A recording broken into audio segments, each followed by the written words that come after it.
Fee బకాయిలు చెల్లించకుండా విద్యార్థుల జీవితాలతో ప్రభుత్వం చెలగాటమాడుతుందని ఆర్ కృష్ణయ్య అన్నారు. 3 ఏళ్లుగా ఫీజులు బకాయిలు ఉన్నాయని కాంగ్రెస్ ప్రభుత్వం అధికారంలోకి వచ్చి ఏడాది పూర్తయినా ఇప్పటి వరకు ఒక్క రూపాయి కూడా బకాయిలు చెల్లించలేదని విమర్శించారు. ప్రభుత్వ వైఖరితో విద్యార్థులు తీవ్రంగా నష్టపోతున్నారన్నారు. పెండింగ్ లో ఉన్న ఫీజు బకాయిలను విడుదల చేయాలన్నారు. స్కాలర్షిప్లను 5,500 నుండి 20,000కు పెంచాలని డిమాండ్ చేస్తూ జనవరి 3న రాష్ట్ర వ్యాప్త కలెక్టరేట్లకు బీసీ విద్యార్థి సంఘం పిలుపునిచ్చింది. ఈ సందర్భంగా హైదరాబాద్ బషీర్బాగ్ ప్రెస్ క్లబ్ లో చలో కలెక్టరేట్ పోస్టర్ను ఆర్ కృష్ణయ్య ఆవిష్కరించారు. విద్యార్థుల జీవితాలతో చెలగాటమా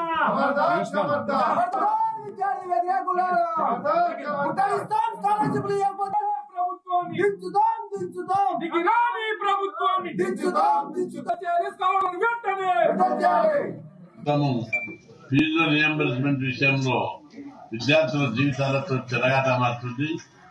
ఈ సంవత్సరం 12 సార్లు రాష్ట్ర వ్యాప్తంగా ధర్నా చేశారు. హైదరాబాద్ లో అయితే 20 సార్లు చేశారు. ధర్నా చేస్తున్నారు, కలెక్టరేట్ ముట్టడి చేస్తున్నారు.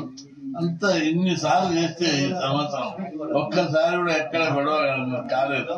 ఏ మంత్రిని కానీ ఏ ఎమ్మెల్యేని కానీ గెలవ చేయలేదు. ఫీజుల బకాయిలు 3 ఏళ్ళు ఉన్నాయి.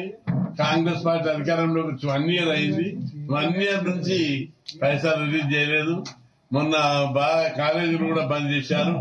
3 రోజులు బంద్ చేశారు కాలేజీలు. నేనే జోక్యం చేసుకుని కాలేజ్ యజమానులకు ఇంత చెప్పి పిల్లల చదువు ఖరాబ్ అవుతుందని రీఓపెన్ చేయించిన. ప్రభుత్వం ఒక ఇజ్జత్ పోయింది. ప్రభుత్వంలో గత 50 ఏళ్లలో ఏనాడు కాలేజ్ యజమాన్యాలు కాలేజీలు మూసిన సంఘటనలు లేవు. విజయవంతం చేయాలి. 3 తారీఖు కలెక్టరేట్ ను